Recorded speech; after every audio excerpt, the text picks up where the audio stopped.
알파균의 경제 뉴스 시작해 보겠습니다.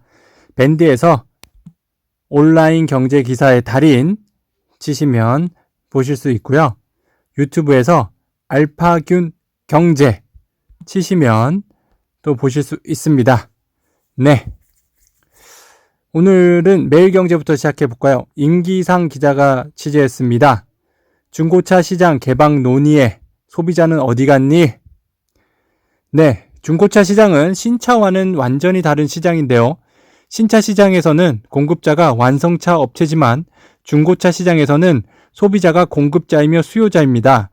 또 신차 시장은 일물일가 시장이지만 중고차 시장은 같은 모델이라도 연식과 주행거리, 사고 여부에 따라 상품 가치가 모두 다른 일물 다가 시장이어서 적정 가치 산출이 매우 중요합니다. 중고차 시장에서 소비자는 판매와 구매자 역할을 모두 수행하고 있으며 정해진 가격이 없는 제품을 구매해야 하기 때문에 신차 소비자보다 더욱 보호가 필요합니다. 그동안 소비자는 중고차를 구입할 때는 물론 매각해도 제대로 된 보호와 서비스를 받을 수 없었으며 중고차 매매업체에 대한 소비자 불신과 불만은 한계에 다다랐습니다. 네, 현대차가 지금 중고차 시장에 기웃기웃거리고 있는데 중고차 업체들 반대하고 있죠. 자, 누구 말이 옳은가요? 소비자는 이득을 어디서 볼까요? 현대차가 들어오면 이득을 볼까요? 안 들어올 때 이득을 볼까요? 자, 장경덕 기자가 취재했습니다. 백신, 빌 게이츠를 보라. 네, 그는 또 혁신을 믿고 과감하게 투자했다. 게이츠 재단이 이번 전쟁에 쏟아부은 돈만 2조 원에 가깝다. 과학기술을 지나치게 믿는다는 소리를 듣던 게이츠는 결국 자신이 옳았음을 증명했다. 치밀하고 실용적인 전략도 주요했다. 그는 자선가이면서 기업가였다. 백신 개발과 보급이 선의만으로 실현되기는 어렵다는 걸 알았다. 기업은 리스크에 걸맞는 보상을 기대할 때 투자한다. 게이츠 재단은 세계 최대 백신 제조업체인 세럼 인스티튜트 오브 인디아에 3억 달러를 투입해 아스트라제네카 백신을 생산할 수 있도록 했다. 포드가 혼두처를 생산하는 것과 같은 새로운 협력 체제다. 그는 이런 식으로 재무 리스크를 줄여줌으로써 각국 정부의 적극적인 개입 없이도 민간 기업의 연합과 협력을 이끌어낼 수 있었다. 자본주의의 야성적 충동과 자선단체의 대의를 결합한 비즈니스 모델이다. 미국이나 유럽 선진국에 비해 백신 기술과 자본력 노하우가 부족한 우리로서는 이와 같은 글로벌 협력 체제에 적극 동참할 필요가 있다. 지난 봄과 여름 문재인 대통령에도 전화도 하고 편지도 보낸 그의 속내는 한국이 이런 연합과 협력에 동참해 달라는 뜻으로 읽힌다. 빌 게이츠 이번 백신 개발에 큰 공을 세웠군요. 땡큐 빌 게이츠. 문강민 기자가 취재했습니다. 1타 강사 130억 통장 온라인에서 화제가 된다고 합니다. 네, 1타 강사가 유튜브 채널을 하고 있었는데요. 대학 수학능력 사회탐구 영역 1타 강사입니다. 이때 한 시청자가 이 씨의 재산이 얼마인지 묻자 이 씨는 돈이 다 통장에 있지 않다며 전 재산이 얼마인지 모른다고 했습니다. 재산에 대한 시청자 질문이 이어지자 이 씨는 통장 잔액을 보여주며 재산 일부를 공개했는데요. 이 씨가 공개한 계좌엔 약 133억 원으로 추정되는 숫자가 적혀 있었습니다. 이 씨는 주식펀드 부동산 빌딩 계좌를 제외하고 개인 계좌만 보여드린 것이라고 했습니다. 서울대 윤리교육과를 졸업하고 동대학원 박사과정을 수료한 이 씨는 2012년, 2014년에 EBS에서 최우수 강사상을 수상한 바 있습니다. 실수한 걸까요? 잘한 걸까요? 김규식 기자가 취재했습니다. 순이익 5천억 넘는 메리츠증권 부동산 펀드도 탄력받는다고 합니다. 메리츠증권의 실적이 얼마나 좋은지 한번 볼까요? 메리츠증권 순이익입니다. 2017년 3,552억 원, 2018년 4,338억 원, 2019년 5,546억 원, 2020년 5,239억 원입니다. 현재까지죠. 그러면 올해는 실적이 조금 더 좋겠네요. 메리츠증권은 지난 3분기 연결 기준 당기순이익이 1,625억 원으로 전년 동기 대비 55% 증가했다고 했습니다. 지난 1분기부터 3분기 누적 기준 당기순이익은 4,206억 원으로 전년 동기 대비 7.4% 늘었습니다. 같은 기간 영업이익 또한 5,245억 원으로 26.7% 폭증한 상태입니다. 코로나19 사태로 금융시장 불안이 확대됐지만 안정적인 투자 포트폴리오를 바탕으로 우수한 성과를 거둔 결과다. 메리츠증권 관계자는 코로나19 사태가 정상화하는 시기가 예상보다 늦어지고 있는 상황에서도 전 사업 부분에서 준수한 실적을 기록했다며 수익성과 리스크를 고려한 양질의 투자로 건전한 투자 포트폴리오를 유지해 지속성장이 가능한 안정적인 성장 기반을 구축할 것이라고 했습니다. 메리츠증권, 한번 네이버 증권에서 검색을 한번 해볼까요? 자, 네이버 증권 한번 보시고요. 메리츠증권을 쳐보겠습니다. 메리츠증권 보이십니까? 자, 방금 전에 영업이익 예상치가 7천억, 당기순이익이 5,200억입니다. 꾸준한 당기순이익을 내왔는데요. 시총은 2조 4천억이죠. 4,700억. PER은 4.6, 추정 PER은 5.2 정도 됩니다. 네, 어떠십니까? 투자할 만하죠. 배당 수익률이 5.46%나 되네요. 투자 한번 고려해 볼만 합니다. 강두순 기자가 취재했어요. M&A 광폭 행보 카카오 모빌리티 마이발렛 품었다. 마이발렛은 주차를 해주는 업체인데요. 최근 카카오가 투자한 사례입니다. 2016년 파킹 스퀘어 주차 관련 회사죠. 2018년 럭시 엔지스테크 널리지 재팬 택시 중일산업 신영산업 운수 택시 관련 업체죠. 2019년 타고 솔루션즈 진화택시 경서운수 제후교통 택시 관련한 거네요. 2020년 마이발렛. 네, 이제 택시와 주차 관련해서 인수를 하면서 이 행보를 계속 이어갈 것 같습니다. 카카오 어디까지 진출할지 기대되네요. 이호순 기자가 취재했습니다. 배달의 민족 도전 먹힌 게 아니라 용해 등에 올라탄 것. 네, 배달의 민족이 독일 업체한테 먹혔다라고 하는데 그게 아니고 독일 업체한테 등에 올라탄 거라고 하네요. 정말 그럴까요? 한번 보시죠.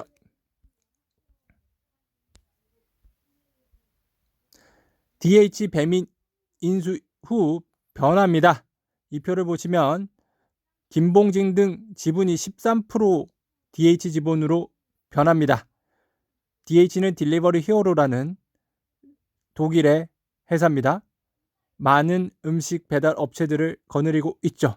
김봉진이 그 지분 13%나 가지게 된답니다. 13% 우아의 형제들의 지분이 13%였는데요. 죄송합니다. DH 지분 3, 4%로 변환하게 됩니다. DH는 40억 달러, 5조 원 정도를 주고 우아한 형제들 배달의 민족 업체를 샀고요. 김봉진을 제외한 투자자 지분은 DH가 직접 삽니다. 김봉진 지분 13%는 직접 사지 않고 간접적으로 산다고 할 수 있죠. 그 돈을 직접 주는 대신에 자신의 주식을 주는 겁니다. 그러고 DH와 우아한 형제들은 우아 DH 아시아라는 업체를 50대 50 지분으로 가지게 되고요. 우아 DH 아시아는 DH 브랜드 푸드 판다 아시아 사업을 하고 우아한 형제들 한국, 베트남, 일본 등을 하게 됩니다. 이 아시아 업체의 이사장은 김봉진 이사장이 받게 되죠. 배민 특유의 B급 감성 마케팅으로 베트남에 진출했다고 하네요. 3뼘짜리 가방이라는 문구를 세워놓은 에코백을 출시해서 히트치기도 했다는데요. 베트남에서 먹힐 수 있을지 기대됩니다. 김규식 기자가 취재했어요. 전기차 배터리 유럽의 반격, 한국과의 전쟁을 예고한다고 합니다. 유럽 업체들의 전기차 배터리 생산 계획은요. 폭스바겐, 노스보트, 브리티시볼트, PSB, 샤프트 등 여러 군데가 있죠. 그리고 우리나라에서 유럽에서 생산하려고 하는 것도 있습니다. LGES 폴란드에 2018년에 세웠죠. SK 이노베이션 헝가리에 2019년에 세웠죠. 삼성 SDI 헝가리에 2017년에 세웠죠. 네, 유럽 업체들과의 경쟁이 심화될 건데요. 강력한 친환경 정책에 따라 유럽 전기차 시장은 빠르게 확대되고 있다. 일찌감치 유럽의 생산기지를 마련하고 배터리 생산에 나간 국내 배터리 업체들은 유럽 특수를 타고 올 한 해 배터리 점유율을 빠르게 끌어올렸다. LG 에너지 솔루션과 SK 이노베이션, 삼성 SDI 등 국내 배터리 3사의 전기차 배터리 시장 점유율은 올해 9월 기준 약 34%로 전 세계에서 판매된 전기차 3대 중 한 대에는 한국산 배터리가 탑재되고 있다. 이 같은 상황에서 거대 자동차 시장을 등에 업은 유럽 업체들이 배터리 생산을 선언하면서 한국과 전쟁을 예고하고 있는 것이다. 세계 최대 전기차 시장인 중국에서도 배터리 경쟁이 격해지고 있다. 지난 24일 중국 배터리 기업 파라시스는 중국 자동차 내수 시장 1위 기업이자 다임러 최대 주주인 지리자동차와 합작사를 설립해 배터리 생산에 나선다고 밝혔다. 양사가 밝힌 규모는 120GWh로 현재 LG 에너지 솔루션의 생산량과 맞먹는 수준이다. 이 중 20GWh는 내년부터 가동한다. 특히 외신에 따르면 이번 협력에는 양 기업이 다른 회사와 배터리 생산 협력을 추진하지 않는다는 내용이 포함된 것으로 알려졌습니다. 네, LG 에너지 솔루션의 생산량 정말 대단하네요. 박재영 기자가 취재했습니다. 샌드박스 전도사 박영만 또 출동. 박영만이 스타트업들을 도와주고 있네요. 근데 폐기 배터리 시장이 올 것을 알고 준비하는 스타트업들을 좀 도와줬다고 하는데요. 박 회장은 유튜브 영상을 통해 국내 전기차 보급이 확대되면서 10년 후에는 약 300만 대가 보급될 것이라고 전망된다고 하고 전기차 배터리 폐기물 역시 급증해 10년 뒤에는 약 10만 개씩 쏟아져 나올 것으로 보인다고 합니다. ESG 저번에도 배웠죠. ESG 업체 폐배터리 잘 되면 좋겠네요. 이런 사업을 준비하는 것도 좋겠죠. 박재용 기자가 취재했습니다. 기업이 뽑은 80개 경영 걸림돌. 경총은요 2020년 기업 경영장벽 보고서를 발표했습니다. 이번 보고서는 국가 경쟁력 제고, 기업하기 좋은 환경 조성을 위해 필요한 현장의 규제 요소를 발굴하고 그에 대한 개선 방안 마련을 목적으로 경영 노동, 안전보건 환경, 신사업 분야 연구팀을 구성해 6개월여 만에 제작됐습니다. 한번 보시죠. 다음에 한번 저도 보고 소개해 드릴게요. 기업 경영 장벽 보고서. 윤엄석 기자가 취재했습니다. 골드만 삭스 주식 트레이더 99% 자동화된다고 합니다. 골드만삭스는 저희가 아는 미국의 아주 큰 증권회사죠. 디지털 금융이 성공하기 위해 가장 필요한 것은 디지털 포용입니다. 기술 발전 역사가 이를 증명합니다. 기술 발전이 인류에 미치는 영향을 깊이 분석한 책 테크놀로지의 덫인 저자 칼프레이 옥스퍼드대 교수는 매일경제와 전화 인터뷰를 하면서 이렇게 말했다고 합니다. 이 책도 한번 읽어보면 좋겠죠. 테크놀로지의 덫. 저도 한번 읽어보겠습니다. 김대기 기자가 취재했습니다. 엔트그룹 은행급 규제받는 금융지주사 전환 검토하고 있다고 합니다. 알리바바 어디까지 갈 수 있을까요? 정말 지주사 전환하나요? 블룸버그는 지주사 체제 편입이 검토되는 사업에는 자산관리, 소비자대출, 보험, 결제, 엔트그룹이 최대 주주인 온라인 대출업체 마이뱅크 등이 포함될 수 있다고 합니다. 일각에서 엔트그룹이 금융지주사 체제로 전환하면 강화된 자본 규제를 받게 돼 과거처럼 빠른 속도로 사업을 확장하는 데 제약이 따를 것으로 보고 있다고 합니다.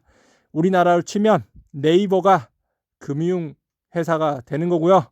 금융기관의 규제를 받게 된다는 거죠. 네이버 파이낸셜이요. 네, 점점 빅테크에 대한 규제가 심해집니다. 문가영 기자가 취재했습니다. 세계 ESG 채권 530조 원. 네, 2년 새 3배로 증가했다고 하는데요. 2016년에 904억 달러였던 ESG 채권이 2020년에 4,791억. 정말 많이 커졌죠. 우리나라도 ESG 채권을 많이 발행하고 있는데요. 문 대통령이 직접 모더나 백신 단판지었다고 합니다. 임성현 기자가 취재했습니다. 문 대통령이 모더나의 반셀 CEO하고 통화를 했는데요. 한국 정부가 바이오 신약 개발을 중시하고 있고 한국 대기업이 강력한 생산 능력을 갖추고 있음을 잘 안다며 백신 개발에도 불구하고 생산 역량이 부족했는데 위탁 생산 시 대규모 생산 능력 구축이 가능해질 것이라고 말했다고 했습니다. 청와대가 밝혔죠. 네, 문 대통령 이번엔 한 일 했네요. 한 건 했네요.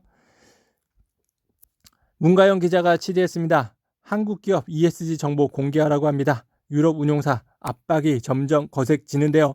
ESG 계속 나오네요. ESG는 환경 책임, 투명 경영하는 회사들에 투자하는 것을 말합니다. G는 지배구조를 타기도 하죠. 자, 표를 한번 볼까요?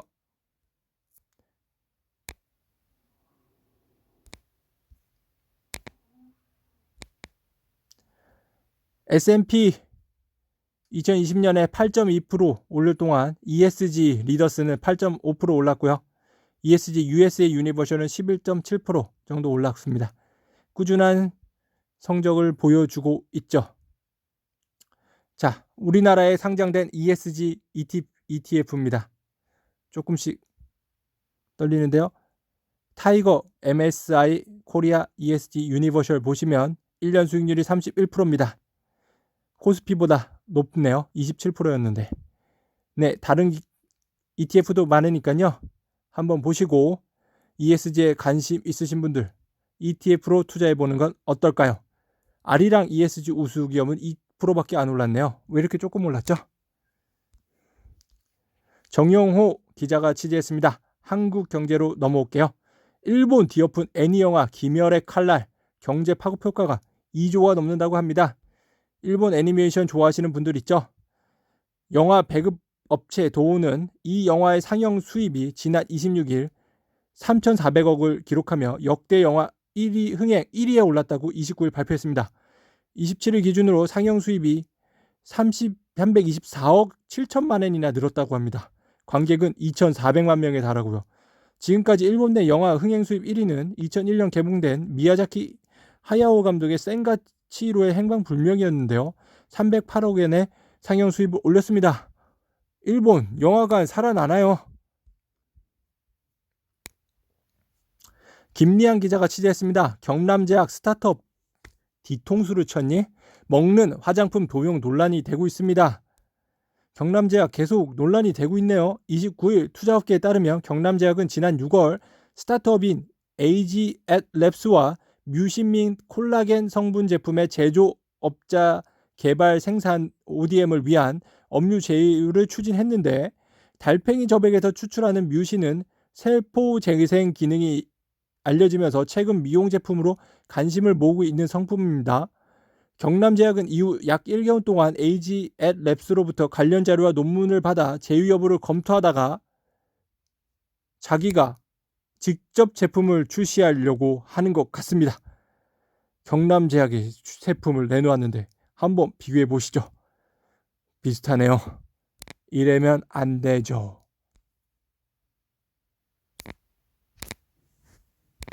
설지현 기자가 취재했습니다. 2021년은 아시아 신흥국 가치주에 주목해야 된답니다. 신흥국 내년에는 신흥국이 정말 뜰까요? 내년엔 아시아 신흥국에서 가치주가 불상할 수 있다는 전망이 나왔습니다. 이스트 스프링 글로벌 신흥시장 및 아시아 가치주 팀장은 올해 MSCI 모건스탠리 지수죠. 신흥국 성장주 지수가 모건스탠리 신흥국 가치주 지수를 30% 이상 앞서는 등 투자자들의 성장주 선호가 강하게 나타났습니다. 비싼 성장주에 대해 강한 낙관을 가졌던 투자자들이 상대적으로 저렴한 가치주로 눈을 돌리면서 그동안 각광받지 못한 주식의 기회가 올 것이라고 말했습니다. 그는 글로벌 경기 부양책과 코로나19 백신 보급 등으로 단기 주가 급등을 넘어 중장기적으로 지속 가능한 실적 장세가 펼쳐지면 가치주로 전환이 이루어질 수 있다고 덧붙였네요. 네, 신흥국에 한번 투자해 보시는 것도 좋은 생각입니다. 신흥국 지수에 삼성전자도 지금 포함되어 있습니다. 신흥국 지수를 사면 삼성전자 3%가 올라가죠. 지금 신흥국 지수에 돈이 들어오니까 삼성전자 주식도 올라가게 되는 겁니다. 박유명 기자가 취재했습니다. 영화 반도 드라마 무빙 효과 뉴 일주일 새 51% 폭등했답니다. 무빙 영화가 정말 재밌을 것 같아요. 한번 보시죠. 박종필 기자가 취재했습니다. 지코기 쏟아올린 치킨 시장 빅3 날랐다. 치킨의 빅3 뭡니까? 여러분들은 어떤 치킨을 좋아하시죠? 네, BHC, 교촌, BBQ 요 세 개가 빅3인데요. 2018년에 3,391억 원에 매출을 올렸던 교촌 2020년 4,300억, BH 2,300억에서 4,000억, 제네시스 BBQ 2,300억에서 3,500억. 정말 성장세가 대단합니다. BHC 최근 캐나다 국민연금으로 투자도 받았죠. 교촌은 최근 상장했죠. BBQ 상장을 추진할 거라는 소문이 있습니다. 이모범 씨가 주재했습니다. 공간 솔루션 기업 변신 2030년 매출 1조 목표 한답니다. 네, 이 기업은 상장 기업인데요. 네, 그렇게 수익이 좋지는 않았습니다. 근데 백진한 국제학교에도 납품을 하기 시작했고요. 점점 본격적으로 해 나가니까요. 앞으로가 더 기회됩니다. 온라인 사업도 강화하고 있다고 하니까요. 2030년에 매출 1조 원, 글로벌 톱10 회사로 키우겠다고 하는데요. 정말 가능할까요? 가능하다고 생각하시면 코아스 한번 투자해 보십시오. 김병근 티자가 투자했습니다. 인지소프트 AI 기술로 승부, 내년 코스닥 상장한다고 합니다. 근데 인지소프트에 또 지주사가 있는데요. 그거는 바로 모바일 리더입니다. 모바일 리더는 벌써 상장돼 있는 회사입니다. 자본시장에서 상장 모범생으로 평가받고 있는데요. 그는 모바일 리더가 상장 자금으로 인지소프트를 인수해 새 성장 동력을 마련했고, 다시 인지소프트가 코스닥 입성을 준비하는 등 상장 자금을 알차게 썼다고 합니다. 상장을 통해 조달한 돈은 큰 투자가 필요한 인공지능 부분과 우수 인력 확보에 활용해 기업 가치를 더 높여갔다고 하는데요. 모바일 리더는 상장 자금 일부를 K뱅크에도 투자했죠. 인지소프트는 최근 외환 송금업체 모인에 투자하는 등 두 회사 모두 시너지를 낼 수 있는 기업에 대한 투자를 확대하고 있습니다. 투자를 잘하고 있는 것 같습니다. 모바일 리더 정 사장 화이팅! 김주환 기자가 취재했습니다. NHN 아시아 상거래 올해 3조 원 넘었답니다. NHN이 아시아 지역 온라인 상거래 사업에서 발생한 거래액이 올해 처음으로 3조 원을 돌파했습니다. NHN 자회사인 NHN 고도 NHN 에이컴 메이트의 올해 온라인 상거래 거래액이 1년 전보다 50% 늘어난 덕분입니다. NHN 고도는 한국과 일본, NHN 에이컴 메이트는 중국을 중심으로 각각 온라인 상거래 사업을 확장하고 있는데요. 두 회사가 올해 매출은 2천억, 영업이익은 100억 원을 기록할 전망입니다. 지난해 이어 10% 이상 증가한 성장세입니다. NHN 투자하시는 분들 좋으시겠어요? 최한종 기자가 취재했습니다. 월 20억 뷰 정말 많네요. 유튜브 군단 샌드박스 해외 간다. 네, 유튜버들도 키우는 기획사들이 있습니다. 그 중에 하나가 샌드박스인데요. 여러분들 도티 아십니까? 도티도 이 샌드박스 출신입니다. 월 26억 회 다중 채널 네트워크 스타트업 샌드박스 네트워크에 소통된 유튜버가 한 달에 올리는 동영상 조회수입니다. 국내 유튜브 트래픽의 10에서 15%가 소속 유튜브를 통해 나온다는 게 회사 측 설명인데요. 장삐주, 떵개떵, 라운 등 구독자 100만 명 이상 굵직한 유튜버가 다수 소속돼 있습니다. 활동명 도티로 알려진 나이선 이사와 함께 회사를 국내 대표 MCN 기업으로 키워낸 이필성 샌드워크 대표는 K컬처에 대한 해외 시청자의 관심이 높아지고 있다며 노하우를 기반으로 중국 등 해외 시장 공략에 나설 것이라고 말합니다. 네, 저도 알파균도 샌드박스 들어가 볼까요? 최한종 기자가 취재했습니다. AI 영어 선생님 채점, 첨삭, 토플뱅크 입소문 24만 명 수강. 정말 많네요. 토플 들으려면 토플뱅크 가세요. 송 대표는 스타 강사 출신인데요. 대학 등록금을 벌기 위해 서울대치동에서 영어 강사로 일했습니다. 직접 학원을 창업한 경력도 있는데요. 이후 차세대 유니콘 기업으로 뽑히는 리드에서 컨텐츠 개발 총괄로 일했습니다. 송 대표는 등록금을 갚으려고 어렵게 공부한 경험이 있기 때문에 교육 격차를 줄일 수 있는 서비스를 내놓고 싶었다고 합니다. 네, 앞으로가 더 기대됩니다. 끝까지 해보십시다. 강경민 기자가 취재했습니다. 보통 마스크와는 다른 그런 마스크가 있다고 하는데요. 미국 진출을 노리는 한국 마스크 중소기업입니다. 패션 마스크 프로젝트 하고 있습니다. 마스크가 정말 패셔니스틱하죠. 김은재 대표가 있는데요. 그린 오션 글로벌이라는 업체가 제작하는 패션 마스크라고 합니다. 여러분도 한번 검색해 보십시오. 이분은 그림 읽어주는 여자로 베스트셀러에도 올리기로 했다는데요. 한잼마 아트 디렉터가 구원투수로 나섰습니다. 이 분들이 논의를 거쳐서 나온 패션 마스크니까요. 한번 관심 있게 보시죠. 노유정 기자가 취재했습니다. 정용진, 정유경 주식담보대출로 주식담보로 증여세 2,962억을 분할 납부했다고 합니다. 두 사람이 주식담보로 맡기고 증여세를 분할 납부할 예정이고요. 관련 법에 따르면 증여세 부담이 클 경우 담보를 제공하고 최대 5년에 거쳐 낼 수 있다고 하니까요. 네, 계속 내야 되는 주식 증여세 어떻게 낼까요? 주식 가치가 떨어지면 안 되는데요. 계속 유지해줘야 담보 가치가 될 텐데요. 그래도 이마트는 계속 배당을 준다고 하니까 유지되지 않을까요? 대선조선이 동일 청각에 팔렸다는 겁니다. 산업은행은 연일 성공하고 있죠. 이 얘기는 나중에도 나오니까요. 나중에 또 보죠. 안재관 기자가 취재했습니다. SK네트워크스 독한 변신, 골프장 주유소 팔아 렌털 살인에 올인했다고 합니다. SK네트워크스 공유경제로 가나요? SK네트워크스는 SK렌터카와 SK매직 간의 시너지를 내는 방안을 검토 중입니다. 두 곳 모두 SK네트워크스의 자회사입니다. 품목은 자동차와 생활가전으로 각각 다르지만 렌털이란 공유경제 사업 모델을 갖고 있습니다. SK네트워크스가 보유한 현금만 올 3분기 말 기준 1조 원에 이릅니다. SK핑크스 매각으로 고 3천억 원이 추가로 들어오는데요. 업계에선 공유경제 사업과 관련한 인수합병이 있을 것으로 보인다고 합니다. SK네트워크스 한번 찾아볼까요? 네이버에서요. SK네트워크스 한번 쳐보겠습니다. SK네트워크스 주식 시총이 1조 2천억, 매출액 매출액은 10조에 가깝네요. 영업 1,000억, 영업이익 1,000억, 당기순이익 1,000억 정도 예상이 됩니다. PR은 11 정도 예상되고요. 배당 수익률은 2.5% 정도 예상됩니다. 나쁘지 않은 가격이네요. 싸지도 않고요. 그래도 공유경제 생각하시면 한번 매수해 보시죠. 성수영 기자가 취재했습니다. 물류 대란 이겨내자. 네, 이겨내면 좋겠습니다. 해운사 수출기업 상생 백고동 한다고 하네요. 조재길 기자가 취재했습니다. Z세대에 주목하라. 10년 안에 소비 파워 제대될 것. 네, Z세대가 도대체 누굽니까? Z세대는 1997년부터 2012년 사이에 태어난 세대입니다. 네, 대개 자녀들인가요? 밀레니얼 Y세대는요. 1981년부터 1996년 세대입니다. 저도 포함되네요.